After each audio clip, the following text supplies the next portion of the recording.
देख रहे हैं आमने सामने नूरुल आरफीन के साथ। नाज़रीन, मैं हूं नूरुल आरफीन सिद्दीकी और आप देख रहे हैं प्रोग्राम आमने सामने। पंजाब की सियासत में इस वक्त एक उथल पुथल, एक हलचल सी मची हुई है। आज गुजरांवाला में हुकूमत को, पंजाब हुकूमत को ललकारा गया है। पीर हमीदुद्दीन सियालवी साहब बिफर गए। उन्होंने साफ साफ कह दिया है कि अगर राना सनाउल्लाह नहीं तो फिर शहबाज शरीफ ही सही।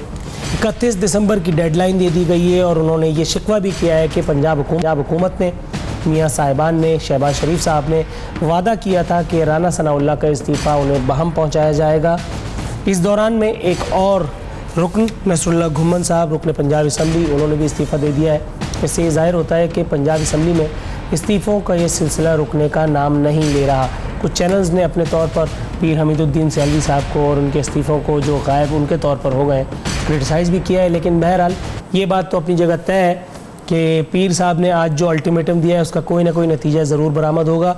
उस तरफ ताहिरुल क़ादरी साहब इमरान खान साहब से मुलाकात करने वाले हैं। ये मुलाकात क्या रंग लाएगी, पंजाब हुकूमत अपना टेन्योर कैसे पूरा कर पाएगी, मियाँ शहबाज शरीफ साहब की किस्मत में मुल्क का अगला वज़ीर आज़म बनना लिखा है या नहीं, उससे पहले अब ये सवाल पैदा हो गया है कि आया मियाँ साहब के बाद, नवाज शरीफ साहब के बाद मियाँ शहबाज शरीफ अपना टेन्योर बहैसियत वज़ीर आला पूरा कर पाएंगे या नहीं।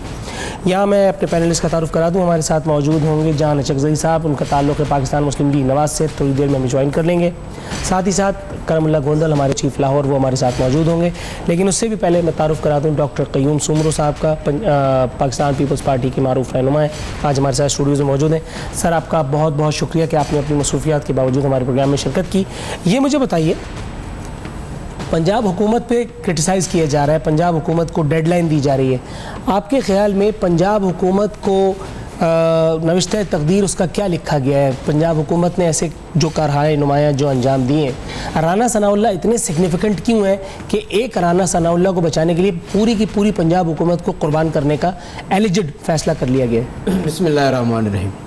देखें, पहले तो मैं ये बता दूं कि शहबाज शरीफ हो या मियाँ नवाज शरीफ साहब हो, इस पूरी फैमिली का एक प्रॉब्लम है, या पूरी PMLN का एक बहुत बड़ा प्रॉब्लम ये है कि जब ये तकलीफ़ में होते हैं, मुसीबत में होते हैं, तो ये हर बात मानने के लिए तैयार हो जाते हैं। वो वायदे भी कर जाते हैं, झूठे बाद में साबित होते हैं। जब वो उस प्रेशर से निकल जाते हैं तो उनको फिर वो सारी बातें भूल जाते हैं। अब जैसे मॉडल टाउन में जब ये इंक्वायरी रिपोर्ट हो रही थी जस्टिस बाकर नजफ़ी साहब की, तो शहबाज शरीफ साहब ने ये TV में लाइव प्रेस कॉन्फ्रेंस में कहा था कि अगर मेरी तरफ इशारा भी आ गया तो मैं उसी वक्त इस्तीफ़ा दे दूंगा, मैंने 1 रुपये की करप्शन नहीं की। ये बातें उस वक्त बहुत अच्छी होती हैं जब उस पर अमल नहीं करते हैं।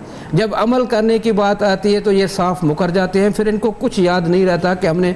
अब मुझे ये बता दें कि राना सनाउल्लाह की इस्तीफ़ा की बात आपने की, मैंने की, खुद चीफ मिनिस्टर ने जाकर के कहा कि ठीक है जी, हम राना सनाउल्लाह को पेश कर देंगे।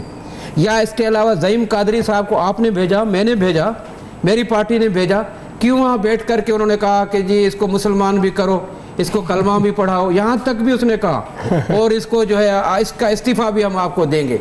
तो भाई, जब आप प्रेशर में होते हैं तो जाकर पाँव में गिर जाते हो, चाहे वो पीपल्स पार्टी के पाँव आपको नजर आए, आसिफ जरदारी साहब की ड्राइविंग करनी पड़े, चाहे पीर हमीदुद्दीन सियालवी साहब के पाँव आपको नजर आ रहे हैं, चाहे आपको डॉक्टर जो है कादरी साहब के जो है पाँव में गिरना पड़े, चाहे किसी के पाँव में गिरना पड़े, आप गिर जाते हो बगैर किसी तकल्लुफ़ के। और फिर जब उठ जाते हो तो फिर वही हाथ उठा करके उनके गले तक पहुँचा देते हो कि अब हमारे हाथ आपके गले तक। करम साहब को प्रोग्राम में खुशामदीद कहूंगा। करम साहब, कैसे हैं आप? आज वो ख़राब खुद हो रहे हैं, आपकी और मेरी डिमांड है। लेकिन मैं आपको ये बता दूं कि चीफ मिनिस्टर साहब ने अगर अक्लमंदी का मुजाहरा नहीं किया तो यकीन करें एक राना सनाउल्लाह के पीछे पूरी की पूरी कैबिनेट, पूरी की पूरी पंजाब गवर्नमेंट जाने वाली है। करम साहब, आपको प्रोग्राम में खुशामदीद कहता हूँ। सर, इतनी सब्र इस्तिकामत से आप बैठे हैं कि मुझे तो ईमान से आप पर रहम आ गया। ये मुझे बताइए, डॉक्टर क़य्यूम सुमरो ने तो बाउंड्री से बाहर निकल करके खेला है। आपके ख्याल में ये जो इनकी टोन है, ये पाकिस्तान पीपल्स पार्टी की टोन ना समझी जाए, ये जरदारी साहब की टोन ना समझी जाए? और दूसरा, आज जो अल्टीमेटम पीर साहब की जानिब से दिया गया है, आप इसे कितना नॉन सीरियस या कितना सीरियस लेते हैं? बिस्मिल्लाहिर्रहमानिर्रहीम। नूरुल आरफीन साहब, क़य्यूम सुमरो साहब के तो आजकल दिन हैं, इन्होंने बाउंड्री से बाहर ही जाके खेलना है। क्योंकि हुकूमत जाने वाली है। अब देखें किसी भी तरीके से हुकूमत जाए, चाहे जो है वो इनकी ख्वाहिश के मुताबिक 4 महीने पहले चली जाए या 4 महीने बाद टेन्योर पूरा करके चली जाए, तो ये अगर आज नहीं खेलेंगे तो कल इलेक्शन में जो है ये कैसे जाएंगे। अच्छा, दूसरी बात जो है वो आपने जो थ्रेट की बात की है, तो हुकूमत जो है, हम पिछले प्रोग्राम में भी शायद इस पे बात हुई थी कि हुकूमत इस मामले की संजीदगी को और इसमें जो मसाइल हैं और जो इसके बैकग्राउंडर्स हैं वो उसको समझ नहीं पाई थी, और अभी भी शायद जो है वो हुकूमत मोहलत लेना चाहती है, कुछ वक्त ना चाहती है, और वो वक्त गुजारते गुजारते चाहते ये हैं कि सेनेट के इलेक्शन तक हम पहुंच जाएं, मार्च किसी तरह गुजर जाए, उसके बाद कुछ हतमी फैसले जो है वो कर लिए जाएं कि हमने क्या करना है। लेकिन मुझे जो नज़र आ रहा है वो ये है कि पंजाब भर के जो सजादा नशीन हैं, जो दरगाहों में लोग बैठे हुए हैं, वो आहिस्ता आहिस्ता मुनज़्ज़म हो रहे हैं, और उनका एक ही एजेंडा है, और वो एजेंडा बड़ा वाज़े है, और उस पर हुकूमत जो है वो किसी भी किस्म का कोई दो टोक मौक़िफ़ अपना नहीं सकी अभी तक। वैसे तो माजरत के साथ कि मौजूदा हुकूमत किसी भी मामले पर आज तक दो टोक मौक़िफ़ नहीं अपना सकी। उसकी वजह शायद ये है कि मेरे ज़ाती ख्याल में उसकी वजह शायद ये है कि मौजूदा हुकूमत का कोई नज़रिया नहीं है, कोई सोच नहीं है। सर करम साहब, ये मुझे बताइएगा, ज़िम्नी सवाल है कि ये राना सनाउल्लाह इतना इंपॉर्टेंट क्यों है कि एक उनके लिए पूरी की पूरी हुकूमत को कुर्बान अगर करना पड़े तो पंजाब हुकूमत वो भी करने जा रही है। देखिए, मैं नहीं समझता कि राना सनाउल्लाह के लिए जो है वो पंजाब हुकूमत कुर्बान कोई करने की तैयारी हो रही है, लेकिन राना सनाउल्लाह की जो अहमियत है उससे तो कोई इनकार कर ही नहीं सकता। पंजाब में मियाँ शहबाज शरीफ साहब जो है, उसके बाद अगर कोई बाइख्तियार आदमी है तो वो राना सनाउल्लाह साहब हैं। राना सनाउल्लाह साहब को पता है कि इस सूबे के मामलात हमने कैसे चलाने हैं, कौन से ब्यूरोक्रेट से, कौन से पुलिस ऑफिशियल से कौन सा काम कैसे करवाना है, और इससे हट के जो नॉन स्टेट एक्टर्स हैं उनसे कौन कौन सा काम किस बंदे से हमने करवाना है। तो उनकी अहमियत तो बजा है। लेकिन मैं पहले आपसे अर्ज कर चुका हूँ कि हुकूमत ये नहीं सोच रही है कि राना सनाउल्लाह साहब को बचा लिया जाए और उसके नतीजे में हुकूमत चली जाएगी। मैंने पहले अर्ज किया है कि सबसे इंपॉर्टेंट ये है कि किसी तरह टाइम गेन किया जाए। दिसंबर आ गया है, ख़त्म हो रहा है, जनवरी और फरवरी 2 महीने हमने गुजारने हैं, और मार्च में सेनेट के इलेक्शन हो जाएं, फिर उसके बाद जो भी चाहता है वो उसकी शायद डिमांड पूरी कर दी जाए।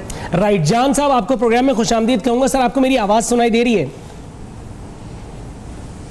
जी, बहुत डिम है जी। अच्छा सर, मुझे ये बताइएगा, इनकी आवाज़ ज़रा बढ़ा दें। सर मुझे ये बताइएगा, आपके ख्याल में आज जो पीर हमीदुद्दीन सालवी साहब ने पंजाब हुकूमत को अल्टीमेटम दिया है, राना सनाउल्लाह नहीं तो फिर शहबाज शरीफ साहब, आपके ख्याल में अब क्या होने वाला है पंजाब में? क्या शहबाज शरीफ साहब का भी नंबर लग गया मियाँ साहब के बाद?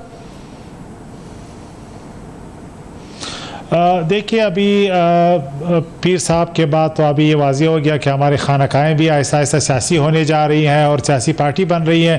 तो जहाँ इतनी अपोजिशन हमारे ख़िलाफ़ सफ़े आ रहा है तो ये भी सियासी मुतालबा करें, बेशक करें, जमहूरियत है और उन्हें डिमांड है, हक़ है किसी भी शख्सियत का या सियासी लीडर का या वज़ीर का या वज़ीर आला का इस्तीफ़ा डिमांड करना जमहूरी हक़ है। लेकिन हमने जो है आवाम से मैंडेट लिया है, हम मुकल्लफ़ नहीं है कि हम इस्तीफ़े दें, और हर कोई क्राउड जहाँ सिर्फ जीटी रोड से शुरू होता है, जीटी रोड पे ख़त्म होता है, बाकी सारे पाकिस्तान में अमन है और सब लोग जो है हुकूमतें चल रही हैं। लिहाजा हम भी अपना टाइम मुद्दा पूरा कर रहे हैं, ये मुतालबे करते रहें, हम एहतराम करते हैं, उनका जमहूरी हक़ है। अगर वो पुरामन धरने देते हैं या जलसे करते हैं तो इससे कोई फ़र्क पड़ने वाला नहीं है। जो हमारा मैंडेट है आवाम के साथ, जो हमने वादे किए हैं उसको हम डिलीवर करेंगे, और आइंदा इलेक्शन में हम उसी वादों को आवाम के सामने रख के हम इलेक्शन लड़ेंगे। जी जी साहब, मेरा एक छोटा सा सवाल है। पहले तो सलाम मेरा आपको। जी सर, आवाज़ आ रही है मेरी? सर इस्लाम, मैंने सिर्फ ये पूछना है, आपने बड़ी अच्छी बात की कि आवाज़ आपकी बहुत डिम है, आप किसी के प्रेशर में या किसी की बातों में इस्तीफ़ा देने वाले नहीं है। तो आपने चंद दिन पहले वफाकी वज़ीर को किसके कहने पे कुर्बान कर दिया? मिनिस्टर ऑफ जो लॉ था वो किसके ख्वाब में आया था कि अब इसको कुर्बानी का बकरा बना दो? पहली बात यह कि मुल्क में एक खाना जंगी की सूरत पैदा हो गई थी, एक बहुत बड़े फ़िरकावारियत की तरफ हम जा रहे थे, एक फॉल्ट लाइन हमारा खुलने वाला था। तो मुल्की यकजहती के लिए एक अल्टीमेट इंटरेस्ट मुल्क को सिक्योर करने के लिए हमें ये सेक्रीफाइस करना पड़ा। लेकिन अगर हम इस तरह इस्तीफ़ा देने लगे तो हम फिर इसाक डार का भी इस्तीफ़ा आप मांगेंगे, अब्बासी साहब का भी, सराना सनाउल्लाह साहब का भी, हमजा शहबाज का भी, फिर ज़ेरी साहब का भी। तो फिर हम तो हुकूमत करने से रहे, हम सिर्फ इस्तीफा देते रहेंगे। ये मजाक है कोई? बनाना रियासत है? नहीं, मुल्क की मफाद के लिए अगर दोबारा भी आपको ज़रूरत पड़े किसी बड़ी कुर्बानी की, तो आप मुल्क की मफाद को अजीज़ रखोगे या अपने उसूलों को अजीज़ रखोगे? देखिए, अगर हमें दुश्मन के एजेंडे को पूरा करना है और फॉल्ट लाइंस को जो है एग्जासरबेट करना है, तो यकीनन जो भी हो सका इन फॉल्ट लाइन को ब्रिज करने के लिए जो भी कुर्बानी हमें देनी पड़ी हम देंगे। लेकिन हमें सियासी जो इस वक्त शोबदाबाजी जारी है वो जीटी रोड से शुरू होती है, जीटी रोड पे ख़त्म होती है। इन्हें जो है मालूम है कि हमारा मुकाबला नहीं कर सकते, इसीलिए तो इमरान खान का फोकस भी जीटी रोड है, कादरी साहब का भी है, सियालवी साहब का भी है, पीपल्स पार्टी का भी है। लेकिन ये याद रखें, आपको तो अपने आइंदा इंतखाबात में कैंडिडेट भी नहीं मिलेगा जो आपकी पार्टी को का टिकट लेगा और उस पर सरदारी साहब का या बिलावल साहब का तस्वीर लगाएगा। नून लीग की इसी वार्निंग के साथ, इसी अंदेशे के साथ यहाँ वक्त प्रोग्राम कमर्शियल ब्रेक के बाद अपनी गुफ्तगू सिलसिले को मजीद आगे बढ़ाएंगे।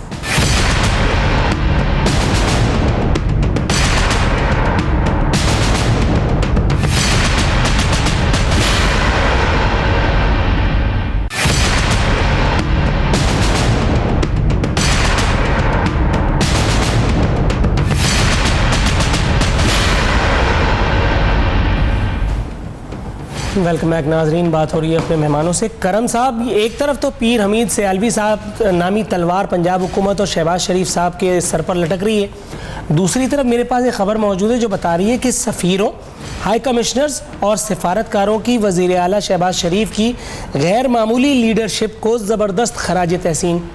दूसरी तरफ शहबाज शरीफ साहब कहते हैं कि नून लीग की हुकूमत ने कायद आज़म के विजन को आगे बढ़ाया है। ये दोनों बातें मुतज़ाद हैं या मेरी बसारत धोखा खा रही है?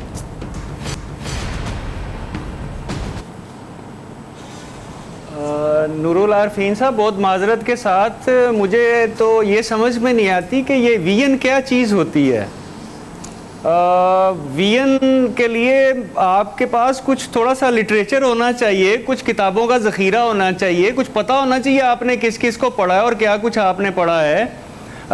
सुबह से शाम तक जो है वो मुख्तलिफ इजलासों में तकरीरें करना और मुक्के हवा में लहराना और बुलंदो बाग दावे करना, तो ये विजन तो नहीं होती है। मुझे कोई ये बता दे, मुस्लिम लीग नून में से कोई ये बता दे, पीपल्स पार्टी में से कोई बता दे, पीटीआई में से कोई बता दे कि कायद आज़म की विजन थी क्या। कोई इनमें से ये डिफाइन नहीं कर सकता कि इस मुल्क के लिए कायद आज़म की विजन क्या थी। ये दो जमातें हुकूमत कर चुकी हैं। पीटीआई जो है वो पर तोल रही है हुकूमत करने के लिए, केपीके में उनकी हुकूमत है। कायद आज़म की विजन क्या ये थी कि एक गरीब आदमी जो है उसकी बीवी अस्पताल के बाहर एड़ियाँ रगड़ती रहे, या क्या कायद आज़म की ये विजन थी कि थर में जो है मासूमों के बच्चे मरते रहे पाकिस्तान बनने के 70 साल बाद, या कायद आज़म की ये विजन थी कि डेरा इस्माइल खान में जो है वो पाकिस्तान बनने के 70 साल बाद कायद आज़म की विजन के ये सारे प्रचारक मौजूद हों और हमारी एक बहन और एक बेटी जो है उसको इस तरह सरेआम बेइज्जत किया जाए और हम खामोश बैठे हैं। कायद आज़म की ये विजन तो नहीं थी। बहुत माजरत के साथ, मतलब ये सब जो है एक्टिंग होती है, करैक्टर एक्टर्स हैं, वो प्ले कर रहे हैं इस मुल्क के साथ, हमारे साथ, और बाद में बैठ के जो है वो आपस में तालियां बजाते हैं, खुश होते हैं कि देखो यार आज मैंने तो समा बांध दिया था, आज मैंने तो मेला लूट लिया था। इस मुल्क का तो बेड़ा गर्क कर दिया है इन लोगों ने। बहुत माजरत के साथ, मतलब बहुत गुस्सा आ रहा होगा मेरे दो मेहमानों को जो आपके साथ बैठे हुए हैं। सर, उनके गुस्से का अहवाल पूछ लेते हैं जान अचरजई साहब से। जान साहब, sir would you like to respond to this? हम रिस्पॉन्ड करेंगे। देखिए, पहली बात ये कायद आज़म का विजन पाकिस्तान को एक मजबूत जमहूरी मुल्क बनाना था। उस प्रोजेक्ट पे PML नून काम कर रही है और कोई पार्टी काम नहीं कर रही। पाकिस्तान को एक माशी टाइगर बनाना था, उसके लिए फंडामेंटल्स बुनियादी तौर पे नून लीग ने पिछले 4 साल में इस्टेब्लिश किए हैं, दुनिया ने एक्नॉलेज किया है। आज आपने देखा कि इंटरनेशनल कम्युनिटी जो एम्बेसडर्स रिप्रेजेंट कर रहे हैं उन्होंने भी माना है। कायद आज़म का विजन ये था कि पाकिस्तान में माशी जो इंसानी तरक्की है वो हो, उसके लिए फंडामेंटल्स PML नून ने किए। हाँ, मसाइल बहुत हैं पाकिस्तान में, तकरीबन 1000 ज़्यादा मसाइल हर पॉलिटिकल गवर्नमेंट को है, लेकिन हमने 4 वादे किए थे, वो वादे हमने पूरे किए और ये ऑनगोइंग प्रोसेस है। अगर आप समझते हैं कि 70 साल में कोई भी कौम जो है वो अमेरिका बन सकती है, तो मैं समझता हूँ कि हम एक यंग कौम की हैसियत से बहुत कुछ हमने करना है। इसका मतलब ये नहीं है कि हमने बहुत कुछ यानी काफ़ी कुछ किया है। हमने ये सफ़र शुरू किया है और जो कायद आज़म की ज़िंदगी के मुख्तलिफ हवालों से उनका विजन था उसको हम अगले इम्प्लीमेंटेशन के लिए ले जाएँ, चाहे वो ब्यूरोक्रेटिक रिफॉर्म है, चाहे वो वोट का तकद्दुस है, चाहे वो बुनियादी इंसानी तरक्की के जो रिक्वायरमेंट्स हैं, जो लेवल है, जो आज की दुनिया की ज़रूरत है, उसी के लिए हम काम करते रहेंगे। लिहाजा ये वर्क इन प्रोग्रेस है and we have to do more. लेकिन ये कहना कि चूंकि हमारे सोसाइटी में ये एग्जाम्पल्स है, वो एग्जाम्पल है और हम कुछ नहीं कर रहे हैं, ये इंतहा पसंदी है, ये सोच तालिबान का तो हो सकता है। एक नॉर्मल ऑब्जर्वर मेरे ख्याल में हकीकत पसंद जो है वो रिकग्नाइज करेगा कि पिछले 4 साल में जो कुछ हुआ शायद 20 साल में नहीं हुआ। रिस्पॉन्ड करना चाहता हूं, मुझे तालिबान के साथ इनडायरेक्टली ये मिला रहे हैं। जान अचकज़ई साहब, बहुत इज्जत, बहुत एहतराम आपका। मैं बाकी चीज़ों पे अभी बाद में जवाब दूंगा अगर मुझे मौका मिला। आपने कहा कायद आज़म की विजन आपने शुरू की मजबूत जमहूरी पाकिस्तान। इस मजबूत जमहूरी पाकिस्तान के लिए आपकी विजन जो है वो ये है कि 28 जुलाई से पहले मुझे ये बता दें कि मोहतरम प्राइम मिनिस्टर पार्लियामेंट में कितनी दफ़ा शरीक हुए, मोहतरम प्राइम मिनिस्टर ने CC के मुस्लिम लीग नून के कितने इजलास बुलाए, मोहतरम प्राइम मिनिस्टर ने मुस्लिम लीग नून की पार्लिमानी पार्टी के कितने इजलास बुलाए। जमहूरियत मजबूत इस तरह से होती है, जमहूरियत की मजबूती पार्लियामेंट में होती है मेरे भाई, पार्लियामेंट से बाहर ऐवान सदर या ऐवान वजीर आजम में नहीं होती है। सिविल सुपरमेसी की बातें आप भी करते हैं, सारे करते हैं, मैं सुनता हूं। सिविल सुपरमेसी का मंबा माखज क्या है? पार्लियामेंट है। मैं फाफन की रिपोर्ट देख रहा हूं, मैं पिलडैट की रिपोर्ट देख रहा हूं, मुझे शर्म आ रही है कि मेरे लीडर ऐसे हैं जो पार्लियामेंट में जाना गवारा नहीं करते। ये कायद आज़म की विजन का पहला नुक्ता है जिसको मैंने डिफाइन किया है और मैं आपसे रिक्वेस्ट करूंगा आप अपने अल्फाज वापस लीजिए। आपने मुझे तालिबान के साथ मिलाया है। मैं एक मॉडरेट मुस्लिम हूं, मैं इस मुल्क में जो रोशनियां देखना चाहता हूं उसमें मैं ये चाहता हूं कि ये जो करैक्टर्स हैं, जो अदाकारियां करते हैं, आके जो तकरीरें करते हैं सुबह शाम, वो उनसे हमारी जान छूटे। यहाँ पे कोई रियल टाइम लीडरशिप आए जो वाकई जमहूरियत पे यकीन रखती हो। आपको अपने अल्फाज तालिबान के हवाले से वापस लेने होंगे जान अचकज़ई साहब। जान साहब, जब तक आप अल्फाज वापस लेने का कोई मुनासिब तरीका सोचिए। डॉक्टर कयूम सुमरो काफी देर से सब किए बैठे। डॉक्टर साहब ये मुझे बताइए, जान साहब सर आपसे बड़ी एहतराम के साथ साथ थोड़ा सा टाइम चाहूंगा डॉक्टर साहब के लिए। डॉक्टर साहब सर पहले तो मुझे ये बता दीजिए, एक तो जवाब ड्यू था करम इलाही गोंदल साहब का, दूसरा ये मुझे बता दीजिए कि कल मैंने अपने प्रोग्राम में तस्करा किया था चीफ जस्टिस ऑफ पाकिस्तान का, जो कल यहाँ मौजूद थे कराची में, और कराची में उन्होंने सिंध हुकूमत की कारकर्दगी को काफ़ी लताड़ा।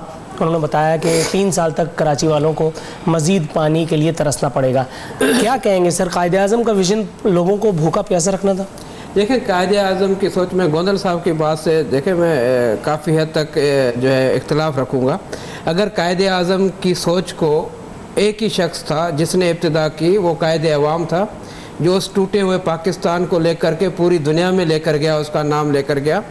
मैं नहीं समझ रहा हूँ कायद आज़म के बाद आज तक अभी तक भुट्टो ख़ानदान के अलावा कोई और बड़ा लीडर आया हो जिसने ट्रू सेंस में पाकिस्तान की खिदमत की हो। यही अवामी लीडर थे जुल्फ़िकार अली भुट्टो जिन्होंने जमहूरियत का असली रूप दिया। यही अवामी लीडर था जिसने आम आदमी को वोट का हक दिया। यही अवामी लीडर था जिसने आपको और मुझे कार्ड अपनी शनाख्त दी। यही अवामी लीडर था जिसने आपको और मुझे पासपोर्ट का हक दिया, वरना ये हक चंद लोगों के पास होता था। उसके बाद आपको मजबूत दिफाई निज़ाम देकर गया। यही शख्स था जिसने आपको कामरा दिया। यही शख्स था जिसने आपको स्टील मिल दी। यही शख्स था जो थर्ड वर्ल्ड कंट्री को जो है एक उन्होंने मुतहद किया। यही वो शख्स था जो पाकिस्तान में कायद आज़म के बाद कायदे आज़म के दौर में भी नहीं, बाद में तमाम उम्मा इस्लाम को जो है लाहौर में जमा किया। वही शख्स था और उसकी फिर बेटी थी जिसने मिसाइल टेक्नोलॉजी दी। 4 साल के उस दौरे हुकूमत में उसको शहादत मिली। उसके बाद फिर आसिफ अली जरदारी साहब ने 18th अमेंडमेंट दी, केपी को उसने नाम दिया, वरना इससे पहले 70 साल में केपी को ये नाम नहीं था, वो पश्तूनों की शनाख्त नहीं थी।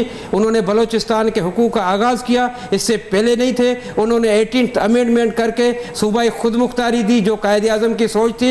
ये सब कुछ अगर हुआ है पाकिस्तान के अंदर तो वो सिर्फ और सिर्फ पाकिस्तान पीपल्स पार्टी के अदवार में हुआ है, वरना इससे पहले जितने भी अदवार रहे उसमें जो तो तहफ़ और तोहफे मिले हैं कौम को वो भी आपको पता है, मैं इसमें ज़्यादा डिटेल में नहीं जाता हूँ।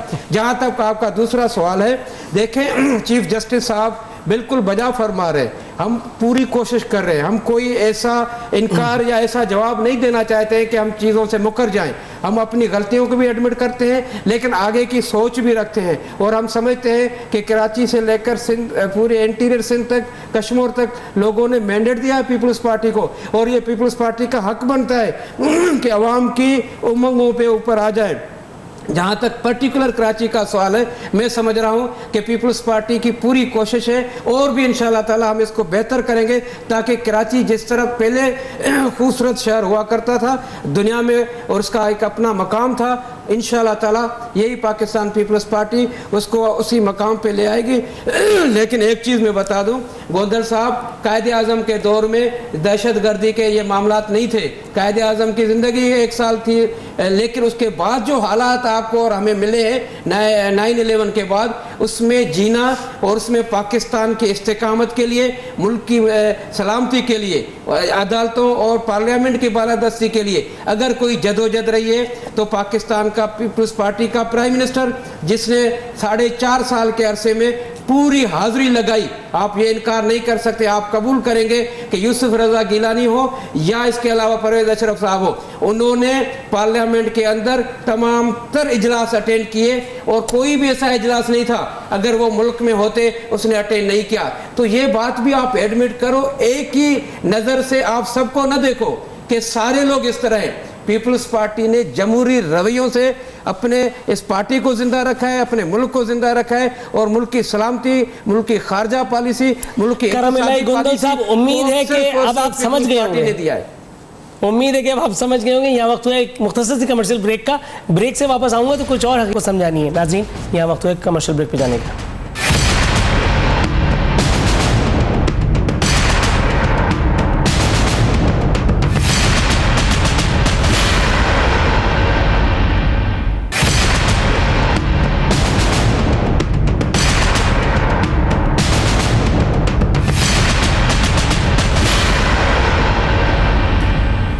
वेलकम बैक नाजरीन। जान अचकज़ई साहब, सबसे पहले तो आप मुझे ये बता दीजिए कि आपने जो टाइटल करम इलाही गोंदल साहब को बख्शा है, आप वो वापस लेने के मूड में हैं या नहीं, मुख्तसरन। और दूसरा, ख्वाजा साद रफ़ीक साहब ने आज इरशाद फरमाया कि ख़त्म नबूवत तहरीक दरअसल ख़त्म हुकूमत तहरीक है और ये पोलिटिसाइज्ड इनिशिएटिव है, क्या कहेंगे सर? पहली बात ये कि इंतहा पसंद सोच चाहे वो तालिबान की शक्ल में हो, चाहे अभी गोंदल साहब ने कहा था, वो एक ही है। वो डेमोक्रेटिक प्रोजेक्ट पे यकीन नहीं रखते, वो समझते हैं कि इस मुल्क में आवाम तैयार नहीं है डेमोक्रेसी के लिए, ये वेस्टर्न प्रोडक्ट है। और ये जब हमारी कमज़ोरियाँ गिनवाने लगते हैं तो बिल्कुल ये बाई एक्सटेंशन ये कहते हैं कि कोई ऐसा निज़ाम हो जो इसको रिप्लेस कर सके। लेकिन हमारा मानना ये कि डेमोक्रेसी के प्रैक्टिशनर्स की कमज़ोरियाँ अपनी जगह पर, इसके फॉर्म पर आपको इख्तलाफ हो सकता है, सब्सटेंस के लिए आप हमें तनकीद इंप्रूवमेंट के लिए मशवरे दे सकते हैं, लेकिन जमहूरी प्रोजेक्ट कायदे आज़म का विजन था जिस पे कोई कंप्रोमाइज़ नहीं हो सकता। इस मुल्क को जमहूरियत ने ही ना आगे ले जाना है, आवाम के वोट का एहतराम हमने करना है, चाहे वो वज़ीर आज़म नवाज शरीफ की शक्ल आपको पसंद हो, चाहे कोई और हो, उनकी शक्ल पसंद ना हो, तो इस पर तो कोई कंप्रोमाइज़ नहीं हो सकता। दूसरी बात यह कि ख्वाजा साद रफ़ीक साहब ने ये इसलिए कहा था कि जो धरना इस्लामाबाद में था, जो फैज़ाबाद में, वो भी एक सियासी पार्टी थी, उनके भी सियासी कैंडिडेट NA 120 में थे, NA 4 में थे, आइंदा इलेक्शन में भी वो हिस्सा लेना चाहते थे। उन्होंने उन्होंने बरबला कहा कि हम जो है इस तहरीक को आगे ले जाके एक सियासी कैंपेन के तौर पर इस्तेमाल करेंगे। तो उन्होंने वोट लेने थे और वोट को आप किसी भी शुआर के नीचे लेने की कोशिश करें। आप एक सियासी प्रोजेक्ट हैं, एक सियासी नारा है और सियासी नारा आप इस्तेमाल करना चाहते हैं इस गवर्नमेंट को गिराने के लिए। तो आज इसलिए ख्वाजा साद रफीक साहब का मकसद ये था कि ये हुकूमत हटाओ तहरीक का हिस्सा थी जो दूसरे अपोजिशन की पार्टियां कर रही है। किसी का उन्वान करप्शन है, किसी का नाम मॉडल टाउन के नाम पे कोई सियासत कर रहा है, कोई जो है कोई और नाम पे कर रहा है। असल में इस हुकूमत को चलता करना था। करमलाई गोंदल साहब, सर ये मुझे बताइएगा, प्रोग्राम बस मुख्तसर ही रह गया है, चलते चलते अगर आपसे पूछा जाए आपके ख्याल में जमहूरियत मियाँ शहबाज शरीफ या मियाँ नवाज शरीफ साहब का नाम क्यों है? जमहूरियत में कोई दूसरा आदमी आकर अपनी कारकर्दगी को साबित करने का मौका क्यों नहीं पा सकता?